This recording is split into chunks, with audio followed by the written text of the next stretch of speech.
em 1 Pedro, capítulo 5, a partir do 6 e o 7, diz assim: Humilhai-vos, pois, debaixo da potente mão de Deus, para que a seu tempo vos exalte, lançando sobre ele toda a vossa ansiedade, porque ele tem cuidado de vós.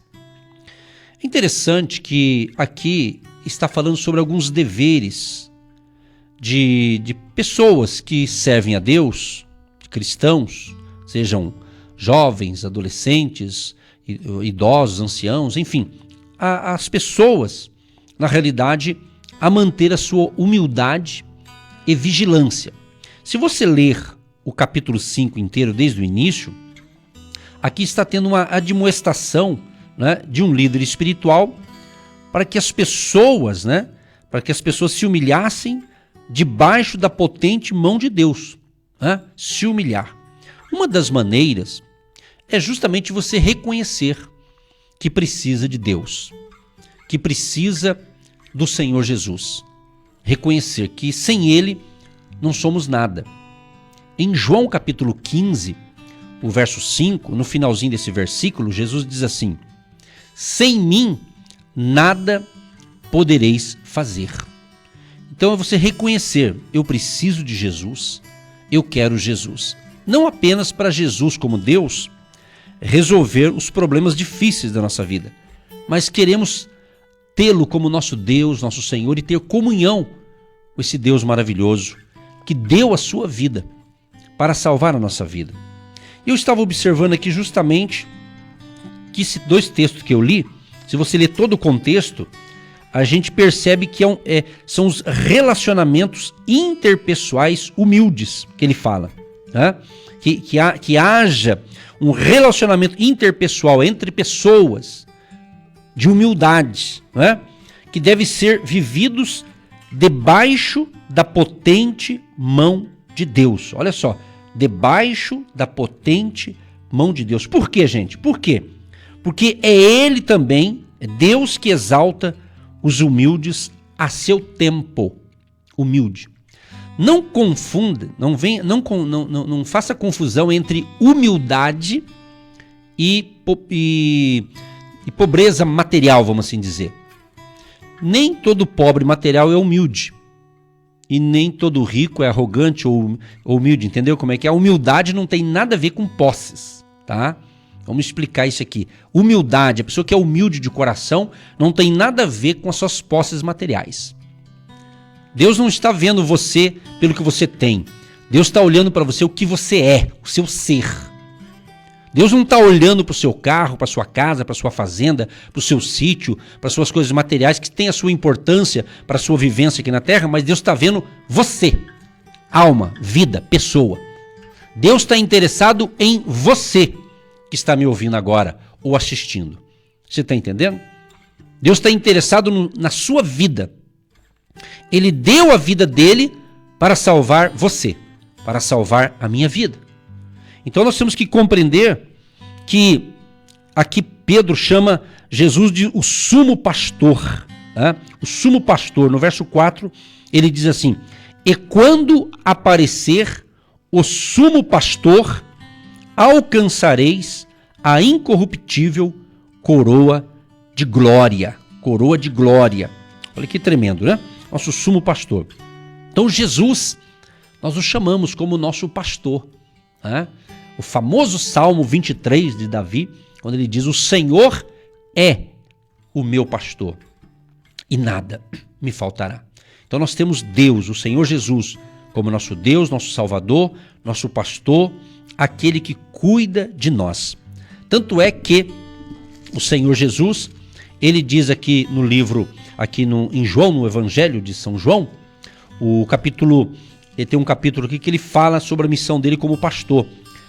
João capítulo 10, o verso 11, ele diz assim: eu sou o bom pastor.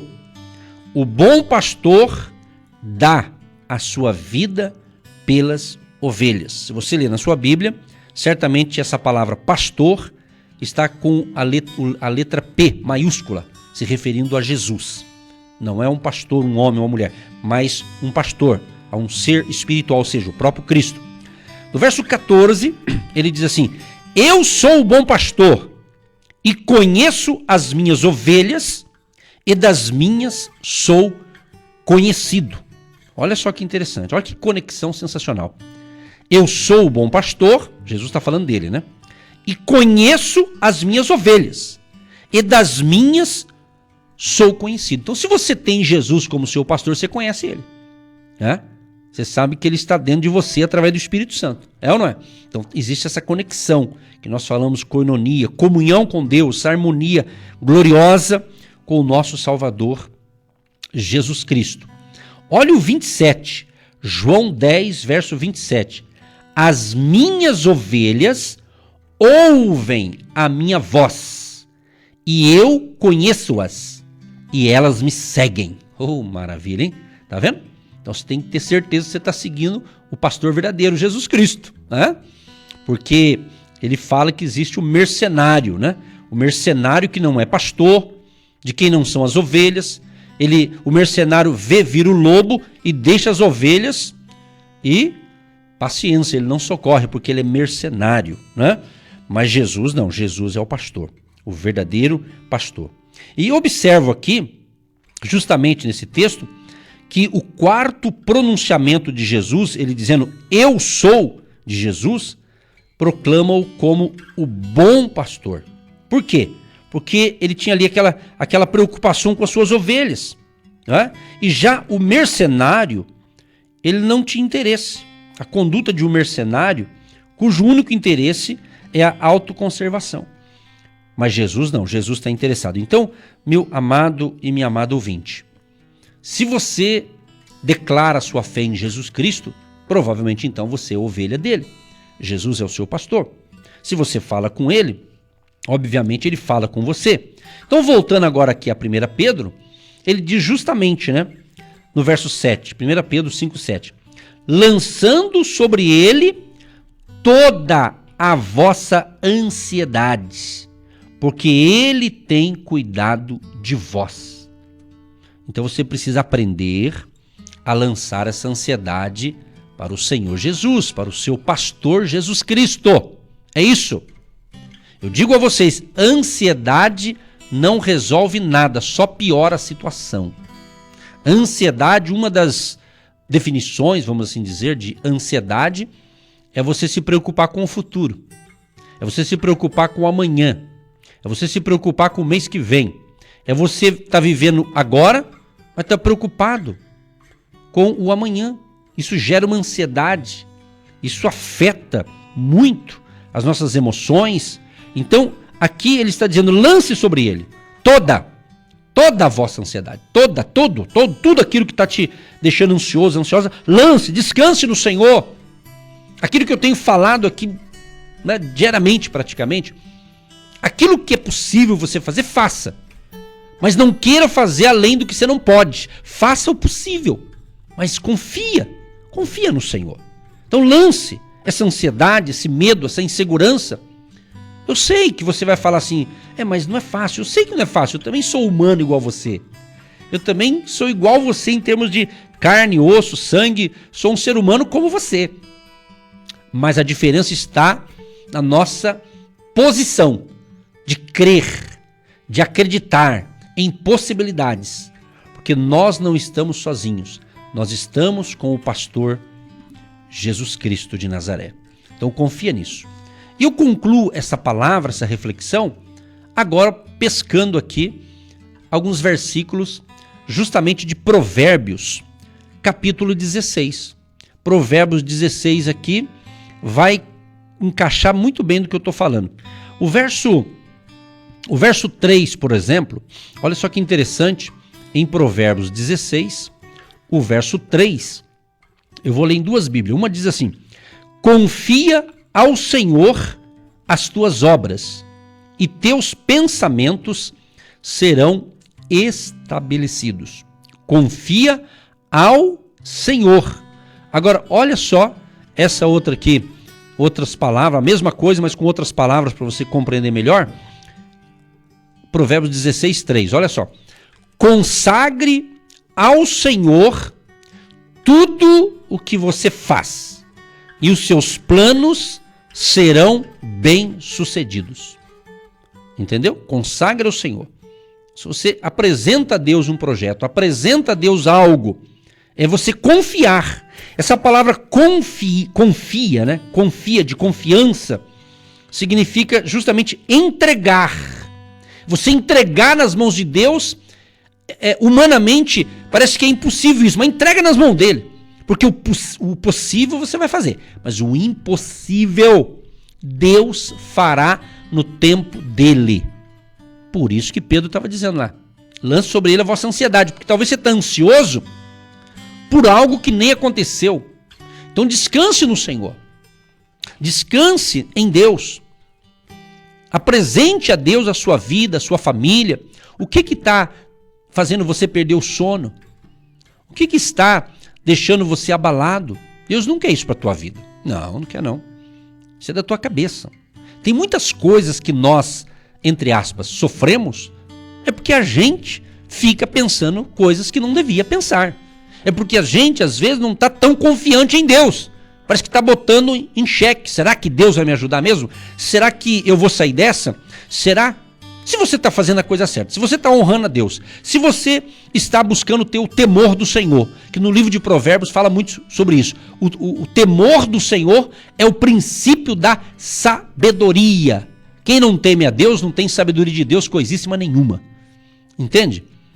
Então a sabedoria de Deus é quando você teme ao Senhor, você reverencia, você honra a Deus, você acredita nele.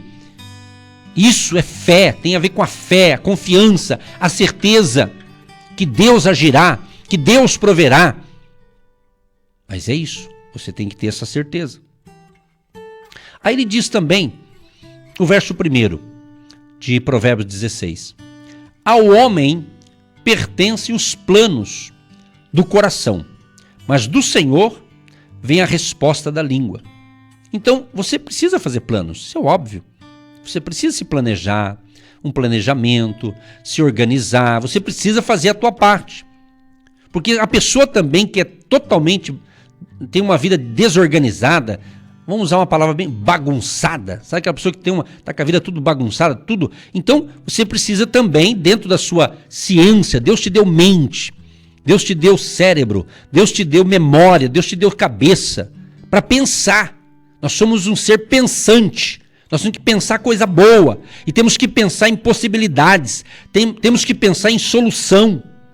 Se você trabalha numa empresa e está dizendo, pastor, ore por mim, que eu tenho uns problemas para resolver na empresa. Então, Deus vai te dar graça, use a mente aí, use a sabedoria que Deus te deu e você vai conseguir resolver essa pendência aí da empresa e vai dar certo. Então isso é confiança, é certeza.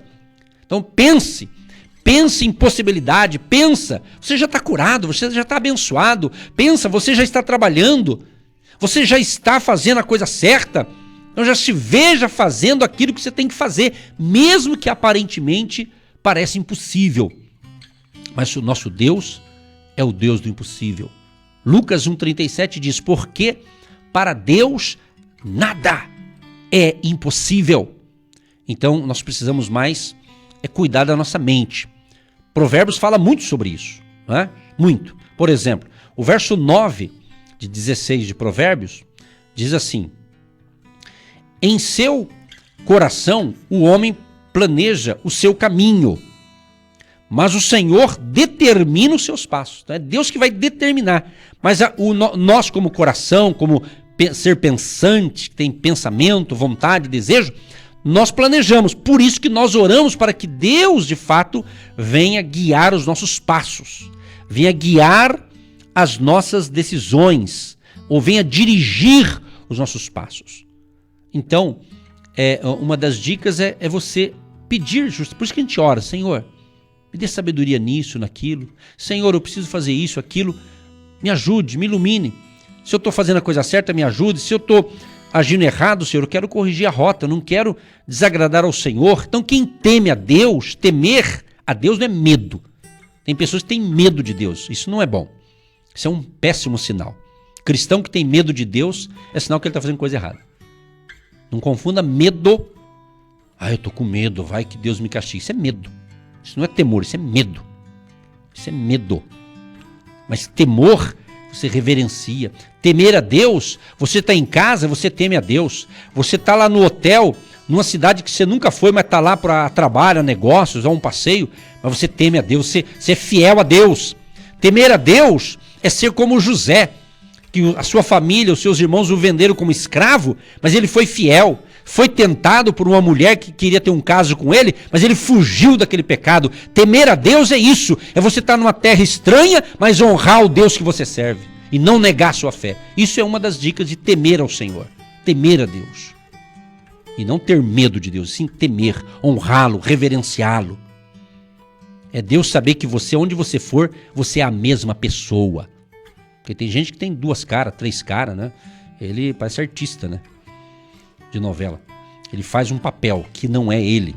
Então a pessoa tem que ser autêntica. E, infelizmente tem muita gente, inclusive cristãos, que ele parece um artista. Hoje ele representa um papel, amanhã ele é outro, no outro dia é outro. Parece pessoa bipolar. Então ele tem problemas, né? Não estou falando de doença mental, dessas coisas, estou falando de comportamento, de caráter, né? Então eu tenho que ser a mesma pessoa. Eu tenho que ser a mesma pessoa em casa, no trabalho, na igreja. Onde eu for, onde você for, você tem que ser a mesma pessoa. Fiel a Deus, a mesma pessoa. Não adianta em um templo religioso a pessoa se aparentar que é uma santona, um santão, né? Mas lá no emprego dá mau testemunho, fala mal dos outros, fofoqueiro, mentiroso. Então tem alguma coisa errada. Isso não é temer a Deus, isso é escandalizar o nome de Deus, né? Então Provérbios ensina essas coisas. Porque às vezes tem gente que quer as bênçãos de Deus, mas o comportamento, né, é esquisito, né? Então, é o que Deus está falando, pessoal, viu? É o que Deus está falando. Provérbios 16, 24 diz assim: as palavras agradáveis são como um favo de mel, são doces para a alma e trazem cura para os ossos. Palavras agradáveis. Então, se você está doente, você quer o quê? Uma palavra de conforto, de ânimo, de fé, não é verdade? E às vezes a gente precisa ter uma palavra um pouco mais assim, para a gente se despertar. Né? Nós precisamos se despertar. Nós não podemos entrar na frieza desse mundo sem Deus. Frieza espiritual, né? Você não deixa as coisas desse mundo contaminar a sua fé, desanimar você. Você tem que se animar. E cuidado, por quê? Porque Pedro diz assim, para a gente vigiar. Porque o diabo, nosso adversário, anda ao derredor. Olha só, então ele pede um alerta aqui. Está escrito aqui, ó, em 1 Pedro 5, o verso 8, agora ele diz isso, porque a gente tem que se cuidar, né? Diz assim: sede sóbrios, vigiai, porque o diabo, vosso adversário, anda em derredor, bramando como leão, buscando a quem possa tragar. Entendeu? Ele é um adversário. Então, devido à hostilidade agressiva do inimigo, os cristãos devem estar espiritualmente alertas e não somente suportar seus ataques, né? Mas através de orações, como disse aqui a nossa querida Rosângela, intercessora.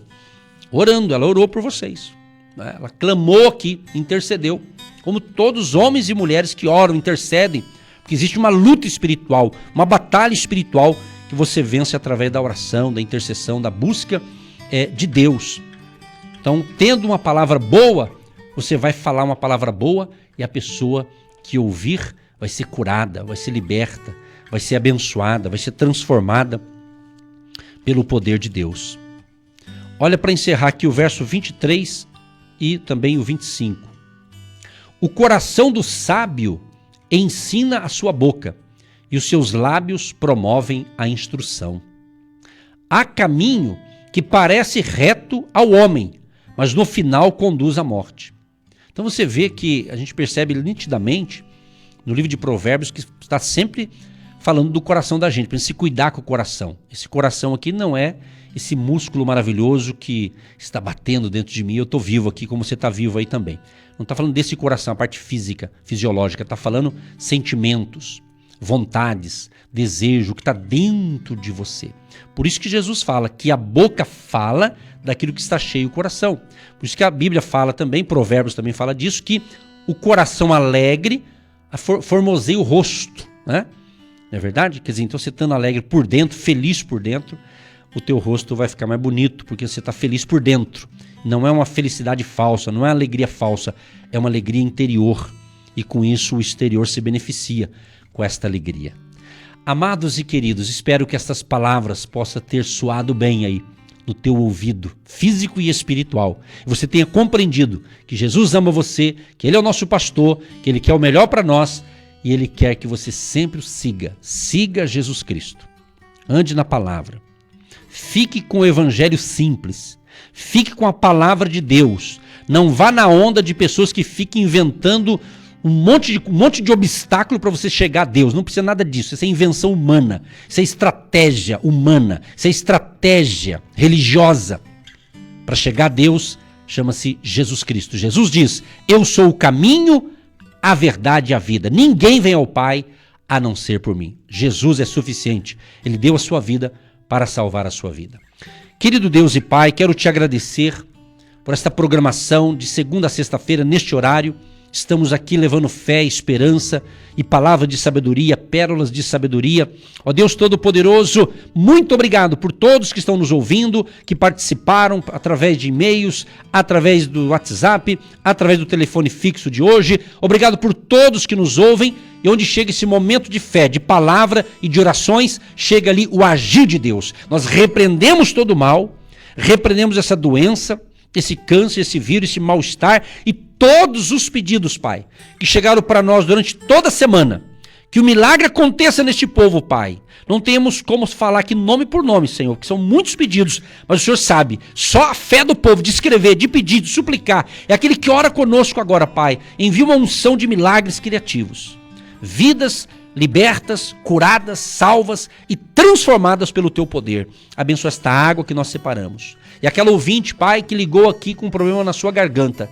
Não só ela, mas quem tiver com problema na garganta agora, infecção na garganta, está com problema na boca, onde está alojado este mal, vai sair hoje, em o nome de Jesus de Nazaré. Nós consagramos a água e o azeite que a pessoa separou para unção, para ungir os enfermos. Seja consagrado no poderoso nome de Jesus de Nazaré. Assim oramos e abençoamos o povo da fé, o povo do agir de Deus, seja abençoado em nome de Jesus. Abençoa os agentes de Deus, os que depositam o seu tijolinho da fé e aqueles que a partir de hoje vai também participar desse projeto. Abençoa, prospera, multiplica e que ainda hoje, Pai, por esses dias, uma provisão financeira sobrenatural venha nesta vida, nessa casa e nesta família. Abençoa aqueles que estão enfrentando luta no trabalho, perseguição, desentendimento. Deus, dê aos amados sabedoria, discernimento espiritual e que ninguém venha a ser enganado, Senhor, pelos orgulhosos, enganado pelas pessoas falsas e não sejamos enganados pelos hipócritas, por aquelas pessoas, ó Pai, maldosas, mas que o Senhor tenha misericórdia de nós